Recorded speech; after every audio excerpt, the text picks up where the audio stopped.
राम नाम की लूट है, लूट सके तो लूट, अंतकाल पछताएंगे जब प्राण जाएंगे छूट। कबीर दास ने जब यहाँ दोहा लिखा होगा तो उन्होंने शायद ही सपने में सोचा होगा कि कलयुग में राम नाम की लूट के मायने ही बदल जाएंगे। आज बात उसी अयोध्या की है, उसी राम मंदिर की है, जिसके लिए सदियों तक संघर्ष हुआ, जिसके निर्माण के लिए देश भर के राम भक्तों ने पाई पाई जोड़कर चंदा दिया। लेकिन आज वही राम मंदिर चंदे की चोरी और भ्रष्टाचार के गंभीर आरोपों में घिर गया है। नमस्कार, मैं हूं सलोनी चंद्रवंशी और आज हम बात करेंगे उस आस्था की जिस पर कथित तौर पर सेंधमारी का दाग लग रहा है। आरोप बेहद संगीन है। कहा जा रहा है कि रामलला के दरबार में भक्तों ने जो खजाना लुटाया, जो नकदी और सोना चांदी दान पात्र में डाला, उसमें भारी हेरफेर हुआ है। मीडिया में चर्चा तो यहाँ तक है कि करीब 200 करोड़ रुपए तक की रकम का हिसाब नहीं मिल रहा है। मामला इतना तुल पकड़ गया है कि उत्तर प्रदेश के मुख्यमंत्री योगी आदित्यनाथ को दखल देनी पड़ी।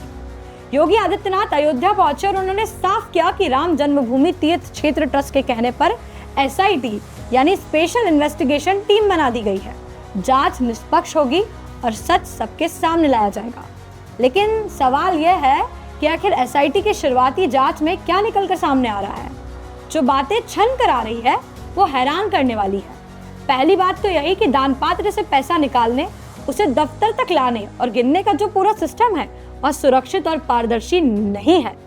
हर 3 महीने में कैश का तो कुछ हिसाब दे दिया जाता था, लेकिन भक्तों ने जो सोने चांदी के जेवर चढ़ाए हैं उसका कोई ठोस रिकॉर्ड ही नहीं रखा गया।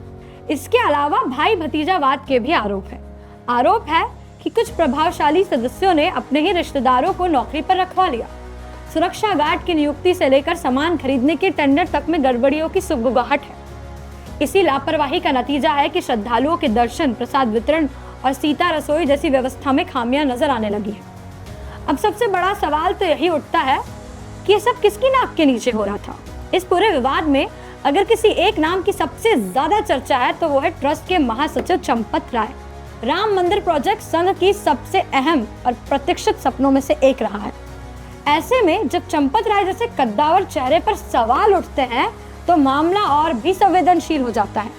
उनके अलावा ट्रस्ट के सदस्य डॉक्टर अनिल मिश्र और कर्नाटक के गोपाल राव का नाम भी सामने आ रहा है। जांच की आंच सिर्फ ऊपर बैठे लोगों तक ही नहीं बल्कि नीचे के कर्मचारियों तक भी पहुंच रही है। उन लोगों की कुंडलियां खगाली जा रही है जो सीधे तौर पर नोटों और गहनों की गिनती से जुड़े थे। रमाशंकर यादव उर्फ तीनू, मनीष यादव, केडी तिवारी, राजेश पाठक, लवकुश मिश्र और उनके साले अनुकल्प मिश्र, ये वो लोग हैं जो कल तक बेहद साधारण जीवन जी रहे थे। इनमें से कोई पहले मैकेनिक था तो कोई मामूली कर्मचारी। लेकिन आरोप है कि दान की गिनती के काम में लगने के बाद अचानक इनकी जीवन शैली ही बदल गई।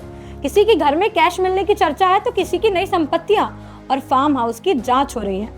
हालांकि अयोध्या पुलिस फिलहाल किसी भी आधिकारिक FIR या जब्ती से इनकार कर रही है, लेकिन अंदरूनी जांच का दायरा इन्हीं चेहरे के इर्द गिर्द घूम रहा है।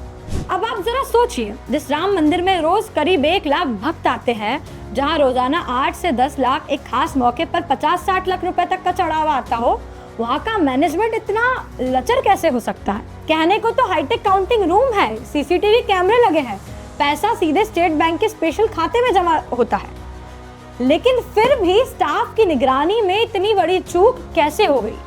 अगर आप काशी विश्वनाथ मंदिर को देखें तो वहां बकायदा सरकारी अधिकारियों और बैंक स्टाफ की मौजूदगी में पारदर्शी तरीके से दान की गिनती होती है। तो राम मंदिर में ऐसा ठोस और पारदर्शी सिस्टम क्यों नहीं बनाया गया। अब राम मंदिर निर्माण समिति के प्रमुख नरपेंद्र मिश्र ने भी माना कि 71 एकड़ में फैले इस विशाल मंदिर के प्रबंधन के लिए फुल टाइम प्रोफेशनल CEO की जरूरत है। तिरुपति मंदिर के तर्ज पर एक ऐसा सिस्टम होना चाहिए जो 24 घंटे इस पूरी व्यवस्था को एक कॉर्पोरेट या छोटे शहर के प्रशासन की तरह संभाल सके। देश भर के करोड़ों राम भक्त की नजरें अब SIT की फाइनल रिपोर्ट पर टिकी हैं। लोगों ने अपनी गाड़ी कमाई से रामलला के लिए दान दिया था। अगर ये सिर्फ अफवाह है तो इसे फैलाने वालों को बेनकाब किया जाना चाहिए। लेकिन अगर वाकई आस्था के नाम पर कोई खेल हुआ है, अगर किसी ने भी भक्तों के दान पर हाथ साफ करने की जरूरत की है तो उसे सख्त से सख्त सजा मिलनी चाहिए, क्योंकि राम मंदिर से जुड़ा हर सवाल इस देश के करोड़ों लोगों की भावनाएं और उनके अटूट आस्था का सवाल है। फिलहाल के लिए खबरों में इतना ही।